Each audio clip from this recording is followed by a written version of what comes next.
Okay, folks, good morning, good afternoon, and thank you for joining us today for this webinar on leveraging the cyber kill chain to reduce risks.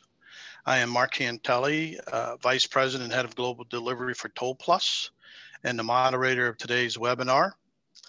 If you're not familiar with the IBTTA, we are a global organization that represents owners and operators of toll facilities and the businesses that serve them. One of IBTTA's priorities is to provide a platform for sharing knowledge and expertise on the range of relevant topics affecting the operation and governance of the worldwide tolling industry. Today's webinar was developed by the Council of Platinum Sponsors Subcommittee on Cybersecurity. It's a fourth session in a series of 5 that we have planned for the IBTTA membership. The cyber kill chain framework is part of the intelligence-driven defense model for identification, prevention of cyber intrusion activities such as hacking or breaching and things like that. The model identifies the best exploiting strategies that hackers may execute for achieving their goals. In this webinar, we will look into the cyber kill chain stages, methodologies, what is the cyber kill chain, and so forth. Our presenters today are Conrad Feldman, Vice President, Chief Information Security Officer for Cubic, and Mark Manu, Principal Cyber Intelligence and Response Analyst, both from Cubic. Both are experts in their field on cybersecurity and network security as a whole. You can find their full bios on the event page and IBTTA website. Before we begin, I'd like to go over a few logistics. The webinar will last about 60 minutes. We will have times for Q&A. All participants are in listen-only mode and view-only mode. We encourage you to use the chat function for questions. We will address those questions at the end of the presentation. If I do see something that I think is a great question to ask while the panelists are going through their webinar, I will interrupt and take that question at that time, but for the most part, we're going to wait to the end. When you're using chat, please note that you need to do a pull down and select panelists or all attendees. We'll try to get through all the questions as we talked. At the end of the webinar, you'll receive a quick survey. We do ask you to take the time and help us improve our virtual events by sending your feedback in. So at this time, it's my pleasure to turn this over to Conrad and Mark and let them walk you through this webinar. So Conrad, if you want to take yourself off mute and share your slides, the floor is yours. Thanks, Mark. Give me a second.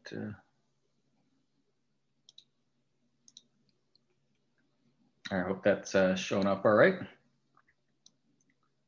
So thanks for having us. It's great to virtually be here. My name is Conrad Feldman. I'm the Vice President and Chief Information Security Officer at Cubic Corporation.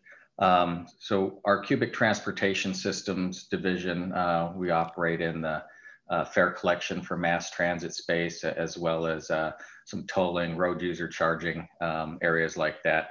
So as we talk through some of these things here, we'll try and reference how we do this in these environments that we operate in. And then Mark, if you'd like to introduce yourself as well.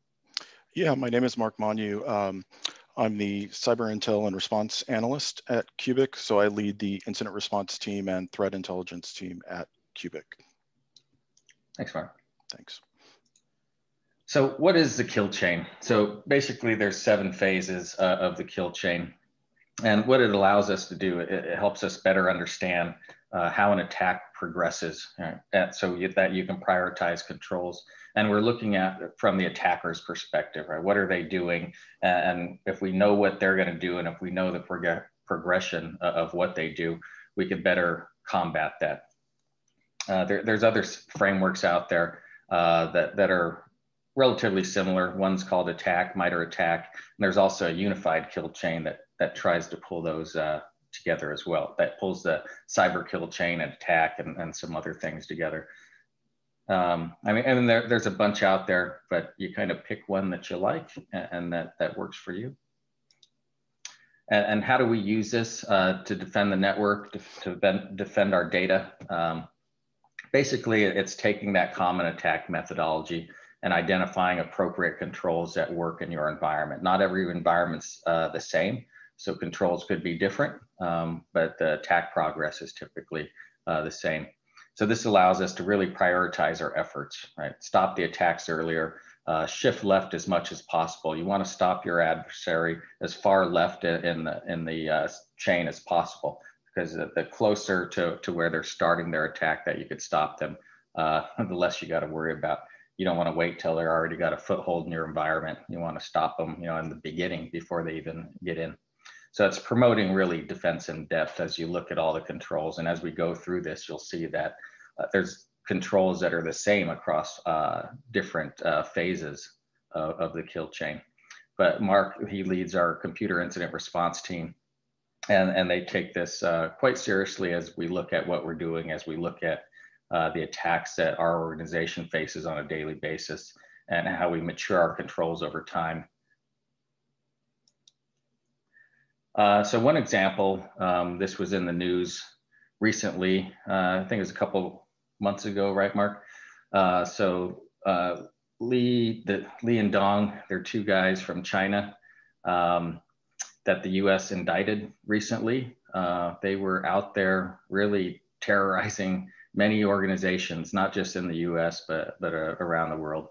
But what's great about this example is if you go to that link, you could see the entire indictment, and it has great examples of how these guys went through and progressed through the kill chain to exfil loads of data from the companies that they were going after, right? So it goes through the tools and techniques they used, how they researched their targets by using, say, the company websites, news releases, Google, the type of exploits they did against vulnerabilities that were well known out there, how they installed web shells, how they got a foothold in these environments, and how they eventually started just getting terabytes of data from many different types of companies out there. And what's amazing is for a long, long time, they went undetected, really. They kept that, they got into these companies, they kept that foothold, and they just, whenever they saw something interesting, they were able to just shuffle it right out the door and back to themselves. And it's widely believed that they were working for the Chinese MSS. So working for the Chinese government, trying to get secrets and data that's interesting to them. So what I wanted to kind of show here is a sample of, this could be any network. Unfortunately, it belongs to Target here, a sample that's easy to kind of go through to see kind of what that progression looks like and how you can stop it with certain things. So you see kind of there's a Phish there, a guy phishing people and hitting workstations, right? So you got users that are out there clicking on things, letting bad things happen. Typically, you're going to see as that attack progresses, after they footprinted you, they want to get something from you. So typically credentials to find a way to get in, finding some vulnerable machine potentially to go attack and get that foothold in, infecting with malware, right? So delivery of something that allows them to further their progression through the network. Their malware did certain things like screen scraping and RAM scraping, finding that sensitive data that they want and then sending it right out, right? Sending it out to FTP servers, in this case, FTP servers out in Russia.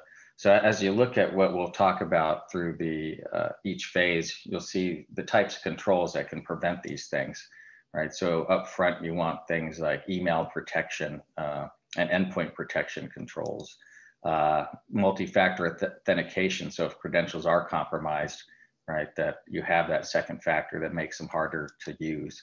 Firewalls, both ingress and egress filtering, right? So that if they do get a foothold and try and exfil data, they can't just get it anywhere. As we move on, Mark's going to take the next part and talk about the first phase of that kill chain. Thanks, Conrad. So as we go through these slides, for each step of the kill chain, what we're going to look at is the common methods that the adversary or attacker is using to get into the network and at that stage of the kill chain. And what I'll do is we can reference this indictment to see that these two MSS guys were using a lot of these techniques to research and get into their target victims, victim companies and exfil data.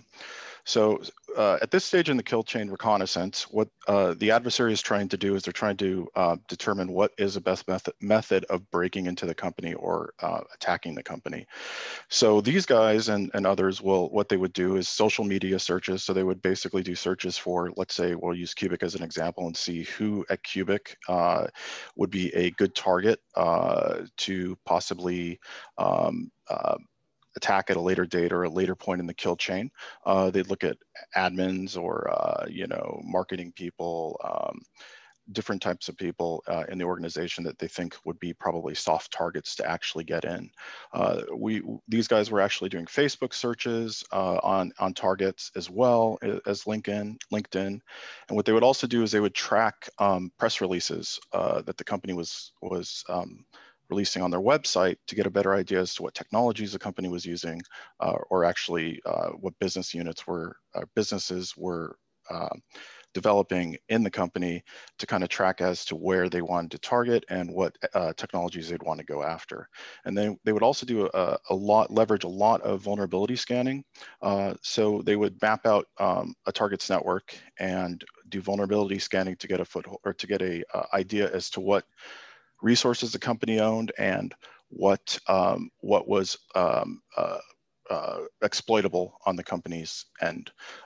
So the way you defend this is you encourage employees to submit report suspicious social media contacts through LinkedIn, Facebook, etc., or emails to the incident response team. So we have a mechanism to do that. We have a phone number, we have Slack, we also have Zoom, and we also have a suspect email mailbox. The way to actually mitigate these attacks or this reconnaissance is make sure all of your logs from your web servers are going into a SIM, so you can actually look for attacks or look for reconnaissance. An example is like an Accunetic scanner, Nmap scans against your infrastructure, so you can kind of tell at that phase that somebody's actually doing reconnaissance and looking for soft spots in your network. We do brand monitoring as well. We monitor our brand, so we're aware of what's out there. We've seen in a later slide, you'll see some fake brands that have shown up where somebody's trying to impersonate Cubic. So we do brand monitoring of all the Cubic brands to actually get ahead of that. And also, you want to minimize your footprint and attack surface, and you want to do awareness training to your user base. And the last step is, in terms of mitigation or defense, is making sure you're segmenting your networks. Conrad, next slide. So some examples. So brand monitoring. Here's an example of what we do at Cubic, looking at any attempts to register fake domains or other domains that might compromise us. So this is just for our corporate side. We have a lot of commercial programs out there that we monitor those brands as well. So we want to know what folks are doing, because when you do this, what we typically see, phishing is a big thing nowadays. And what we'll see is they'll leverage a phishing attack, but also create a fake domain so that it looks like your domain when somebody goes and clicks on that link in the email. So monitoring that is really a good step. We also, with web application firewalls and things like that, we could look at some behavior analysis to see if anything looks off, especially say if our tolling system or our back office for a fare collection system is, in Chicago. There's no reason why you should get tremendous amounts of visitors from, say, Germany or the Netherlands or China coming to that site, since it's kind of a local system there, right? The most important thing is really reducing that attack surface, right? If it ain't there, it can't be attacked. So this includes segmentation. This includes understanding what your entire attack surface is. I think nowadays, in the times of COVID, there's been some changes in kind of organizations and how do they do things, potentially call center representatives that might support customers that call in. They might not be in the office anymore. They might be sitting at home. So now you've kind of shifted part of that surface to folks' houses where they're now taking calls and supporting your environment. So keep in mind, you know, all those different places where something could come in. Right? So yes, this is the weaponization stage of the kill chain, the second stage on the left. And what happens at this stage is the adversary or attacker will, for example, they've already discovered their target they want to go after in terms of an employee. And what they'll do is they'll create a malware-laden Office document, Excel document. A lot of times commodity stuff we see stopped, doesn't take a lot of skill, or they'll craft an email with a phishing link, redirecting to a website to harvest credentials with the attempt of maybe logging into OA from the internet or something to that effect. And to defend against that, you really need to keep, you're going to see a lot of these steps in terms of network defense kind of overlap into different stages of the kill chain because they kind of, they're applicable at all stages, or a lot of them are applicable at all stages. So you need to really keep your antivirus signatures up to date on your endpoints to make sure that if something does get through, it actually can be stopped and logged. So you're aware of it. If you don't have really good external email protections, say a Proofpoint, a Mimecast that's actually doing malware scanning on the way in, it's a lot easier for somebody to get in, and you don't want to let it get to the desktop. You really want to keep it as far left as possible. You can use an advanced EDR endpoint solution like Carbon Black, CrowdStrike. There's FireEye has an endpoint solution. We also use an IDS to monitor traffic looking for malware or Trojans in our environment. We use, at our POPs, we use Suricata, which is a IDS, IPS that we use to actually monitor stuff and alert us, and that all gets sent to Splunk. We also have firewalls that actually have modules for IDS and IPS that also log into Splunk, so we can stay on top of that. And the last point here is to deny that exfil, you need to make sure you're doing web filtering with IPS on your egress rules to kind of stop that data from getting out of the building. Yeah, and weaponization, it's an interesting part to me in that you don't have to be a hardcore hacker to do these things and to create malware. It's available everywhere for folks to go and purchase, right? So if there's attackers out there looking at you, identifying, you know, during reconnaissance what the vulnerabilities are in your organization, it's easier enough for them to go on the dark web and go purchase some malware. It's like going online to Amazon and shopping, right? They could just go out there, look for the type of vulnerabilities that they need malware for, and make a purchase. So that exists a lot. It's kind of interesting if you ever go get on a Tor client and go browse around, you could find that type of stuff. But you can get in a deep rabbit hole. So just be wary. But that part's really interesting. So it's and easy for someone to commit. So script kiddies, anybody out there can go easily weaponize malware for an attack or create a link or a new website, right? It could be that brand monitoring in the beginning where they create a fake website and splash your home screen on there. So when someone clicks a link, it looks the same as what they'd see if it was something legit. So keep all those things in mind. Delivery. This is when they actually start launching the attacks. So there's a couple types of delivery that the bad guys can do. There's adversary controlled delivery, which is through the recon in the earlier stage. They've actually determined, say, this was 6 months ago or so.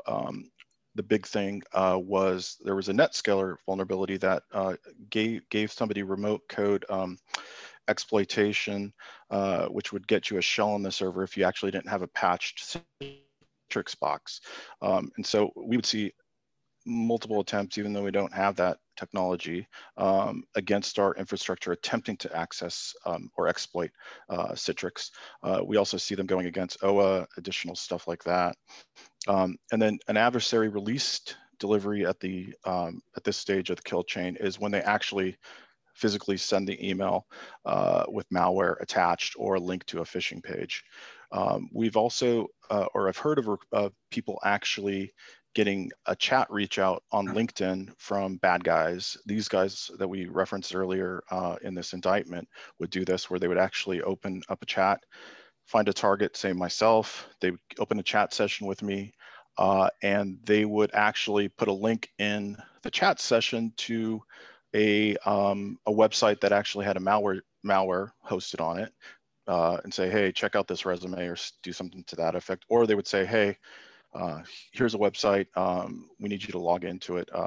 It would, for whatever reason, people would actually try to log into it and enter the credentials. And a lot of that stuff gets done also now with people from home. The visibility into that is not good from a network defender standpoint. So it's something to be aware of.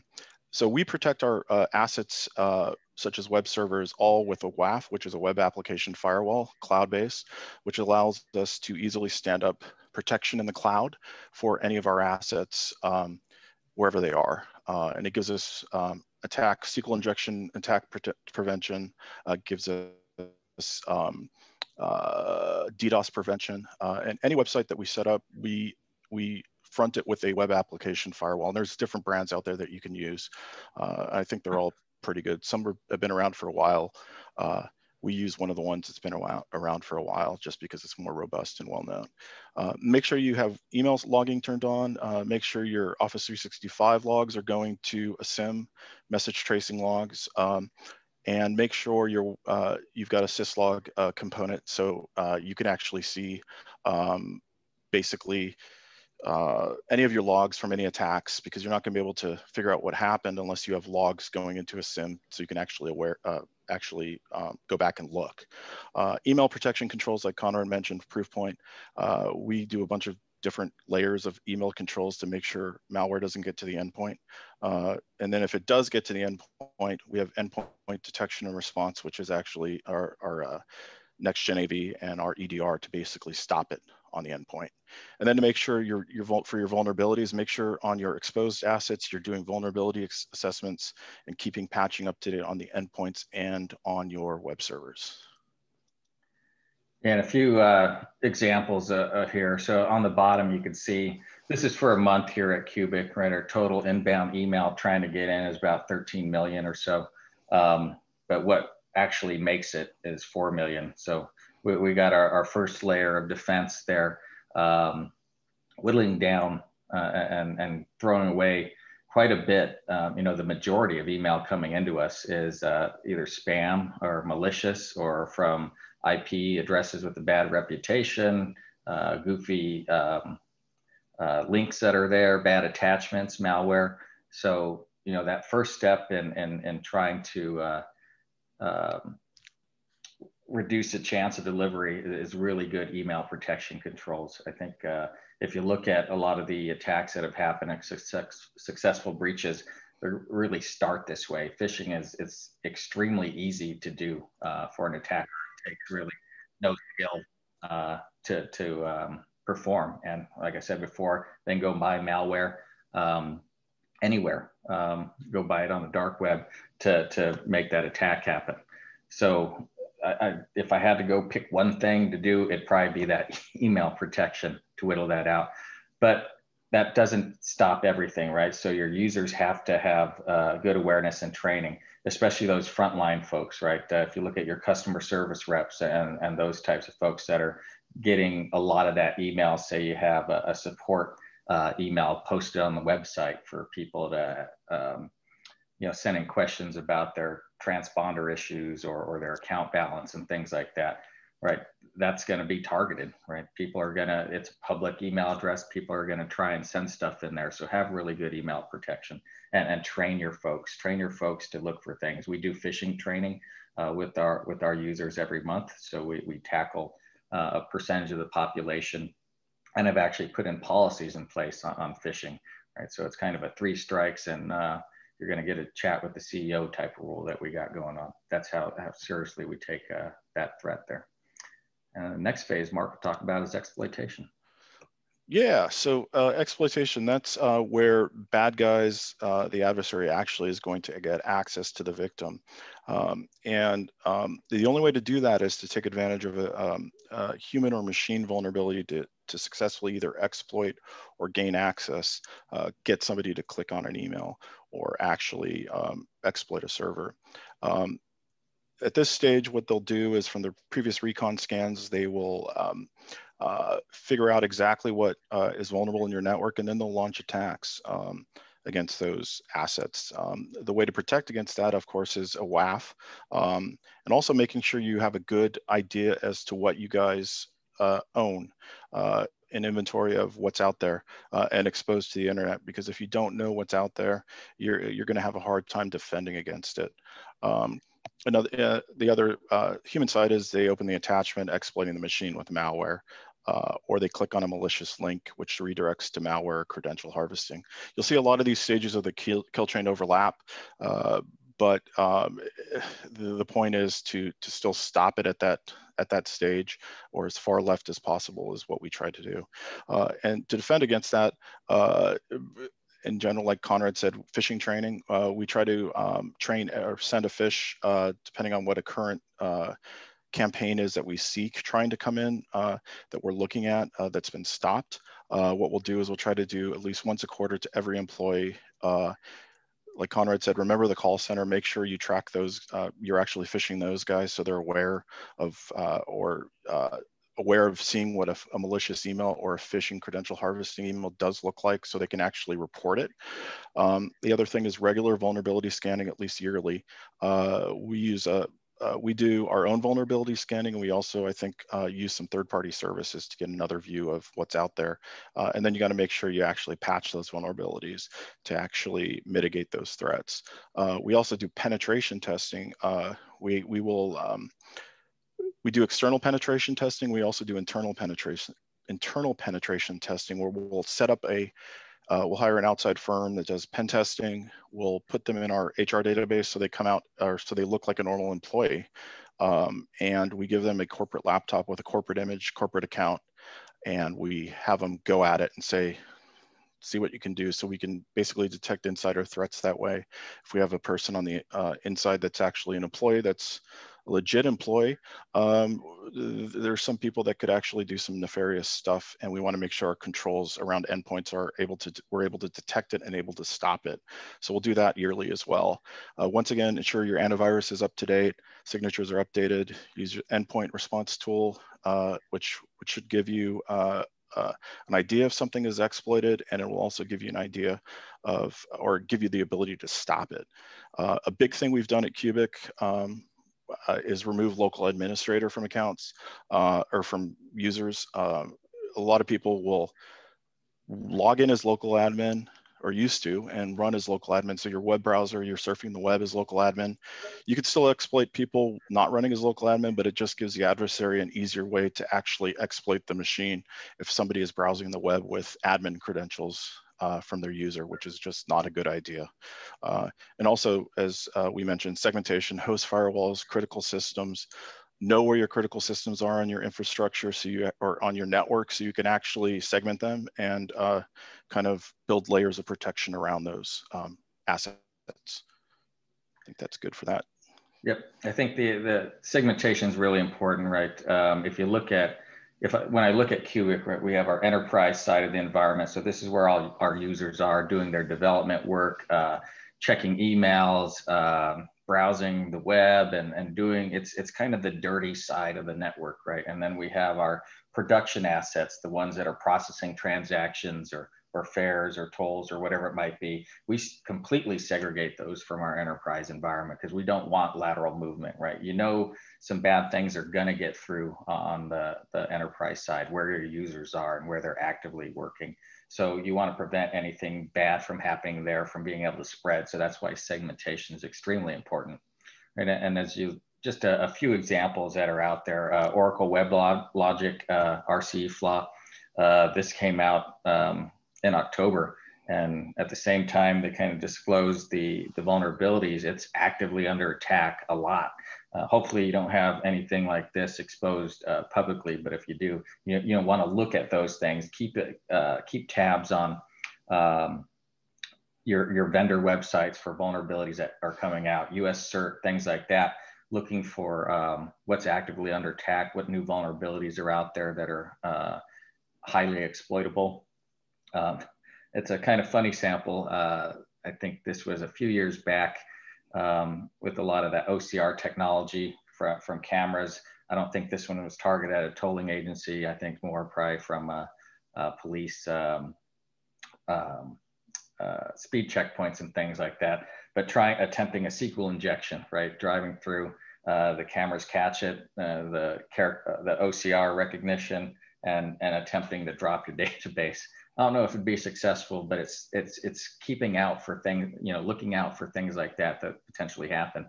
And really, if you don't know, vulnerability scanning is really just looking for those known vulnerabilities that may exist in your environment, but you want to do penetration testing. So find a partner that does this for a living, a good security consulting company, and they'll tell you where you're exploitable, right? They'll test everything you got, throw the kitchen sink at it and see and let you know where you actually have exploitable vulnerabilities and the criticality of those and what to focus on and fix.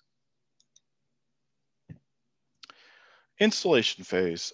This is where the actual the bad guy actually is able to install some kind of mechanism for persistence on a system, be it malware, be it a web shell on a web server. If you go back and look at the indictment and go through all of the points in that indictment, you'll see that these guys were really into web shells and installing web shells on DMZ servers, other servers, which would basically give them remote access to the network through the firewall to actually act through a like a web server applet type deal, web shell, to basically move around the network, pull files, zip files, do reconnoitering on the network to look for other machines where they could actually steal data.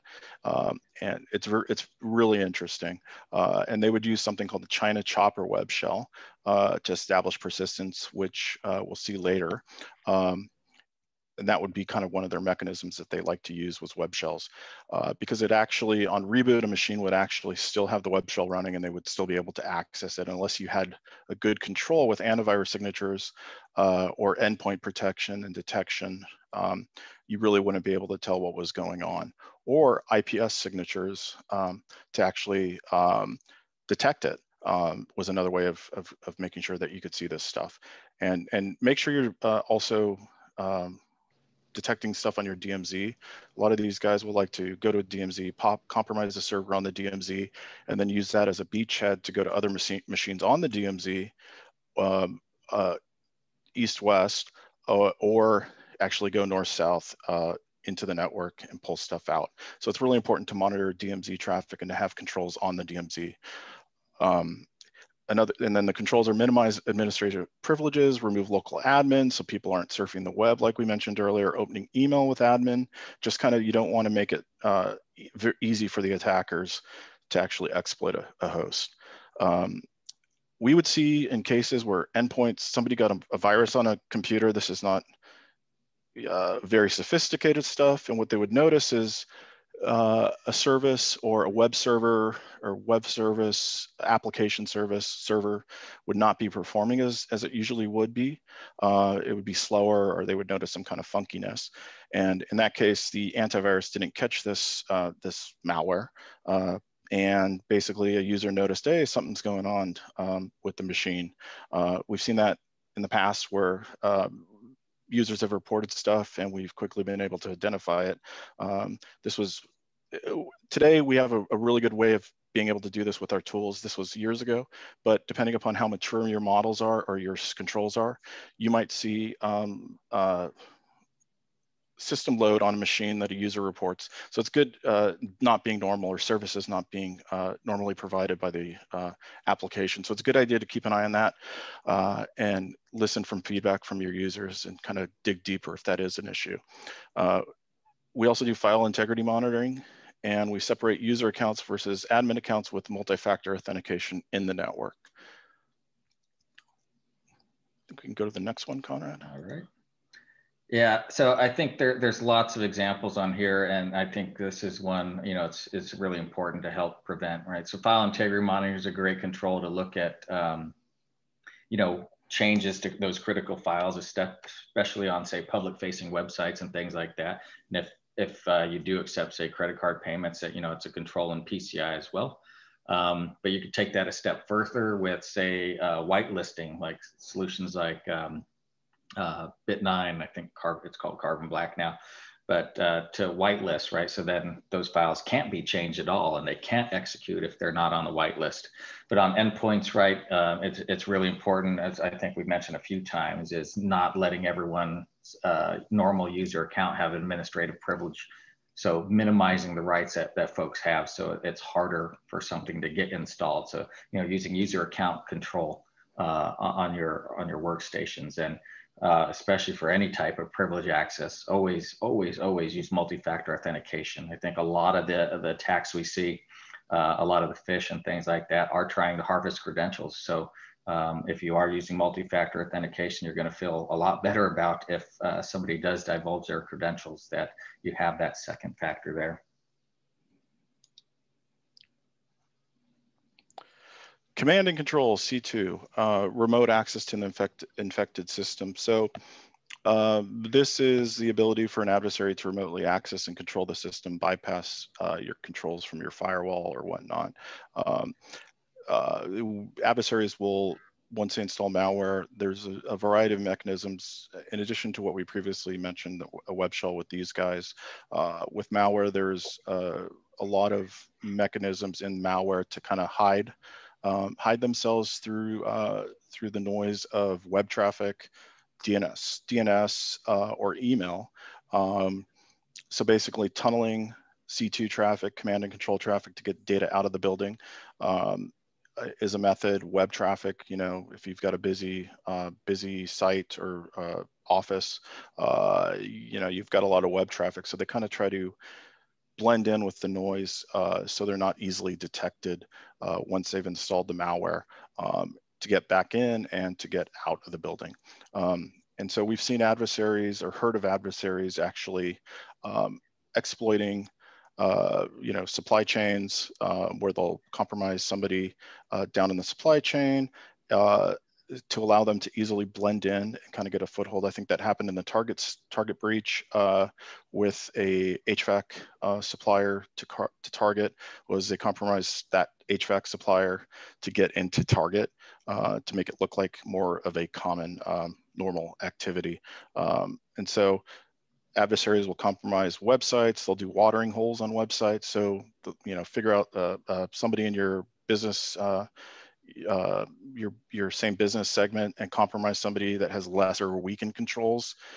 Maybe send an email to them, or infect that website so it looks like, you know, this is a legit website. You assume this is somebody you do business with. It just makes it a lot easier to actually look like normal traffic, or to look like something that's not malicious or nefarious by doing that. And it allows them to hide their tracks, so it's not so easy to go back and find out who the actual person is. So the goal for us as network defenders is to block this command and control traffic, and to detect it by sending logs from your firewalls to your SIM. And if possible, we send all of our server logs to the SIM as well. So we actually have those logs in another place other than the server, because we've seen bad guys, or heard of bad guys, actually, if they got in, actually trying to stomp logs, or basically remove logs from machines. So if your logs are removed from machines, you're really not going to have an idea as to what happened or what's going on. So make sure you monitor your IDS, your DNS, your proxy firewall logs for signs of C2 traffic. And also make sure you monitor your DMZ traffic, because like I said previously, your DMZ, sometimes people don't monitor east-west traffic, and you're never going to catch it if you're just looking for north-south traffic and people kind of going in and out. So monitor your DMZ traffic. And then also make sure you have the ability to block that C2 traffic via manual firewall blocks or maybe sinkholing DNS traffic with a firewall. There's an abilities to do that as well. And then we also have a policy where we use our provider, our web filtering provider to block categories that are either parked or newly registered domains within the last 30 days. So you're not going to be able to get out of this network if something did get in and you wanted to get out. If it's a newly registered domain or an IP, something hosted on an IP address, you're not going to be able to get out of the building without actually getting blocked. And we log that and monitor that, and we just don't let traffic out unless it's categorized. So a good thing to do is make sure your web filtering allows you to stop traffic from uncategorized domains or newly registered parked domains. And that's a good way of just getting rid of that whole mechanism of being able to get out of the building. Yeah, so I think the big point here is firewalls are great for this, right? Both ingress, egress, understand what you're, from the inside, what people should be able to get to, make it as explicit as possible. There's lots of options out there. I think we happen to use Palo Alto firewalls that have pretty good rules on, the categories of sites that we let out. And then we have policies internally where if somebody needs to get to a site and it's blocked, right, they can easily ask us for an exception where we can evaluate what they want to get to before we'll open that rule for them. And we could do that on an individual basis because we really want to control where that traffic's going.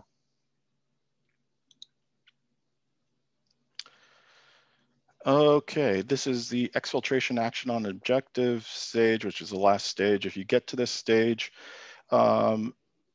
we're hoping that we can stop the adversary at this stage so they actually don't get out of the building. And so basically this is where the adversary has collected and exfiltrated the data or credentials. Other things that they've done is they'll, ransomware is we all know that's a huge thing. And not just encrypting files on a machine or a server or a network, is they're also stealing the data to leverage a ransomware payment from you if they do actually get the data. So they've got intellectual property or whatnot, and they'll use that to as leverage to actually get you to pay the ransom, in addition to, let's say, causing your file systems to get encrypted. And then also recon and lateral movement, like I said, mentioned in the other steps, that's one of the actions and objectives at this stage, recon lateral movement, to actually figure out what's out there and what additional stuff they would like to obtain from you. MFA is a huge thing. Make sure that you can't get into a network without multi-factor. You don't have single factor web access, which will allow somebody to compromise accounts and get right back in without having a second factor. You should, if you don't have MFA on your email servers or your remote access for your email, you need to do that. It's very important. Use web filtering and firewall rules, as we mentioned, for ingress and egress traffic. We also have, in the previous slide that Conrad mentioned, we filter everything, and we don't allow people to get out to things, but we also have a mechanism if they do need to get out to something that's uncategorized. From the block page, we can actually, through the technology that Conrad mentioned, we use Palo Alto's, we've got actually a splash page where somebody could actually open a ticket from the page, the block page, that actually allows them to open a ticket in ServiceNow with what they want opened and justification. So they kind of send it to ServiceNow, and then it goes to an engineer to look at and make a determination whether this is something that somebody actually legitimately needs to get to. The encrypting, destroying encrypting ransomware, the methods of defending against that is segment, and endpoint detection and response, and making sure you have good tools to actually detect this and stop this. And minimizing access rights, also minimizing segmenting users, making sure they don't have local admin is huge. Recon and lateral movement, host firewalls on machines. We have firewalls on, all of our Windows boxes have a default firewall policy with the local firewall, limit local admin rights, multi-factor authentication for access to domain controllers, servers. One of the tools out there, one of the products is Duo, which I think is now owned by Cisco, which allows you, don't let people just log into a server with their normal credentials. Make sure you've got another mechanism of multi-factor inside the network to actually access resources that are important. Yeah, that's really, really important. We also do a strategy of jump boxes, so you cannot get to a server through RDP directly from a desktop. You've actually got to go to a controlled environment with a jump box that will allow you to get to other parts of the network. So it's really important to segment stuff off that way in terms of leveraging jump boxes to actually stop people from doing lateral movement. Yeah, this one's, hopefully you don't get to this point and have to work through this, but having a good incident and breach response plan that you test regularly is also going to be helpful. I think the common theme lately, it's not if you'll have a breach, it's when. But don't just look at it as crap, I'm going to get breached one day, but what did I put in place to minimize the effect of that, right? To greatly reduce how that's going to happen. So having that defense in depth, looking at the kill chain, looking at the types of controls that you can put out there.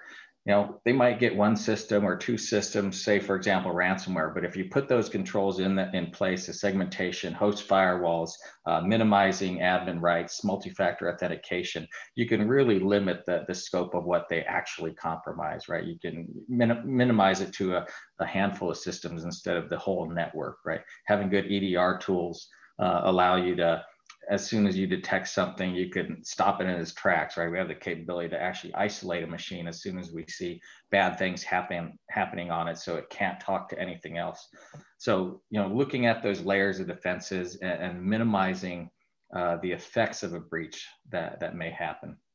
I mean, you could look at the figures, open up a newspaper any day, go on the web, you'll see breaches are happening daily, right? As soon as you post a new website, it immediately gets attacked. Every time we've turned on a new site for a customer and then we look in the WAF, it's instantly starting to be attacked by loads of botnets. So, if you follow all these steps, if you kind of prioritize your controls, you try and shift left and minimize attackers trying to progress through that cycle, you're going to be much better off.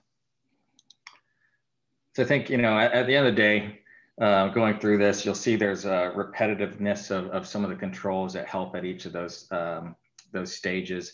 You really want to focus there on the left. So minimizing your exposure and attack surface. So, shutting down ports that aren't necessary, blocking IPs that aren't necessary, keeping things patched, right? So minimize that exposure. Understand what your environment looks like, right? Know what's there, scan it, use pen testers to help out. Especially not just your production environment, but don't let your non-production environments or your test and dev and internal environments become vectors to get into that production environment.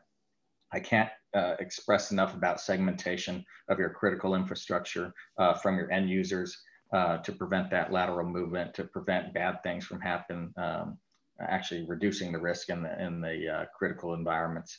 Multi-factor authentication. And again, the controls are controls. Things are going to bypass those technical controls at times. So your users have to have that training, right? They have to be aware. They got to know what to look for related to phishing or smishing, coming through text message or phone calls and things like that.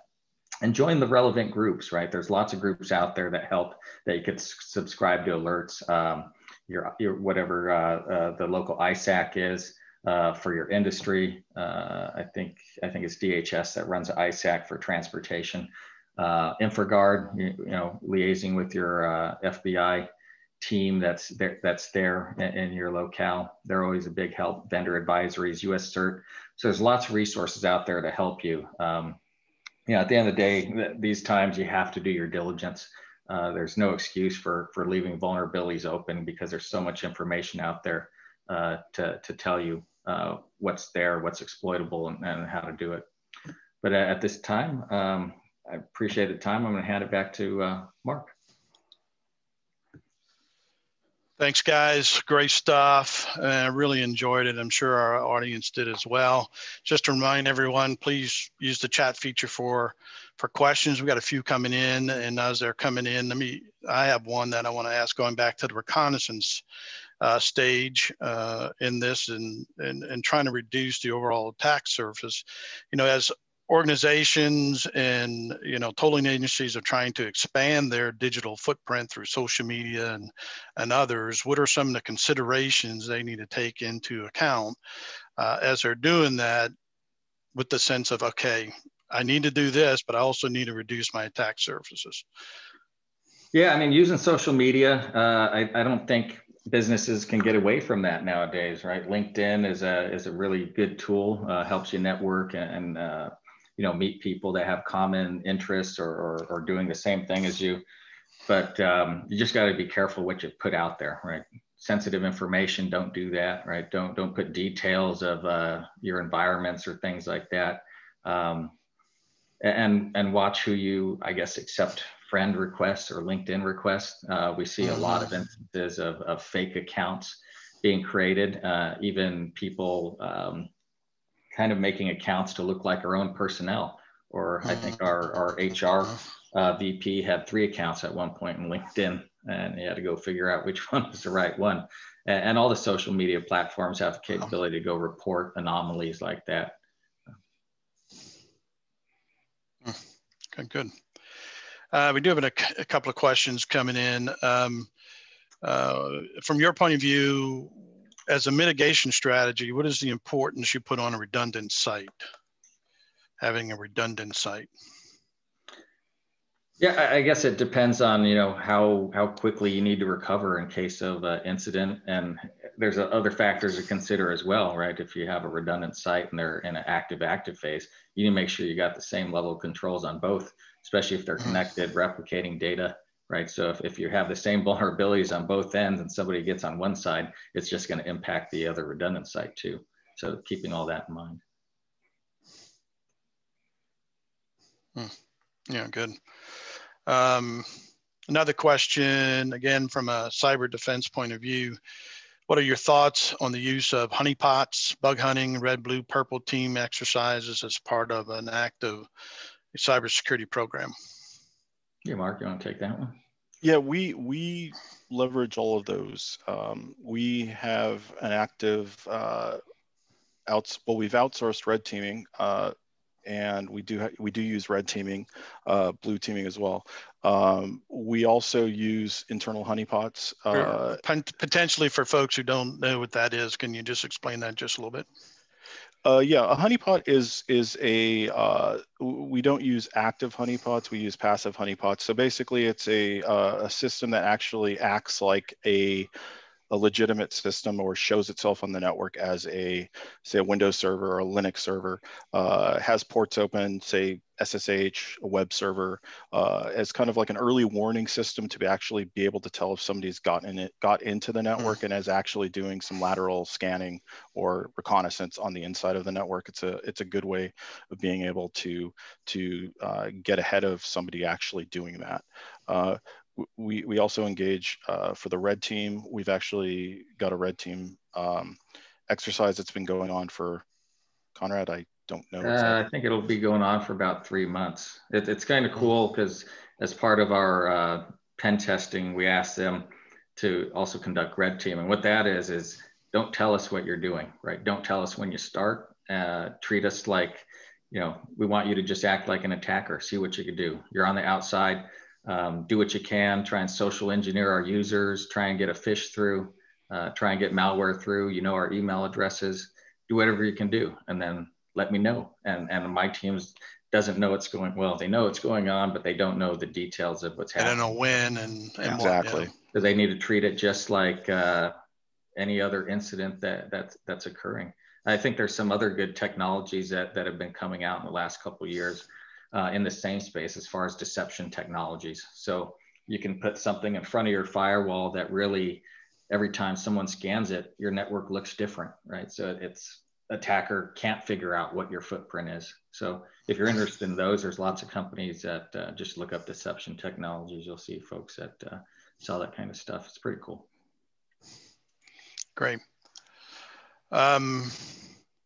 I don't see any more questions coming in here, and we're getting toward the end of the hour. So again, I want to thank you for your time putting this together. I do want to thank Kristen with IBTTA and Wanda with IBTTA for all their help in setting up this webinar.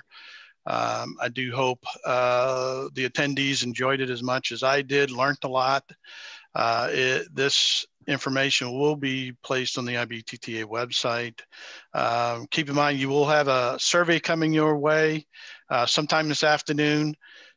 Please, take the time. There's not a lot of questions, but it does provide us great feedback on the webinars and what else we can do, especially in this virtual environment that we're in here. I would tell everyone to go and visit ibtta.org. There's great events coming up, virtual events coming up. We have one on TRB committee and on managed lanes. It's a joint presentation. And I think that one's going to be a real great webinar as well. So please go take a look at that. Everything is on ibtta.org/events.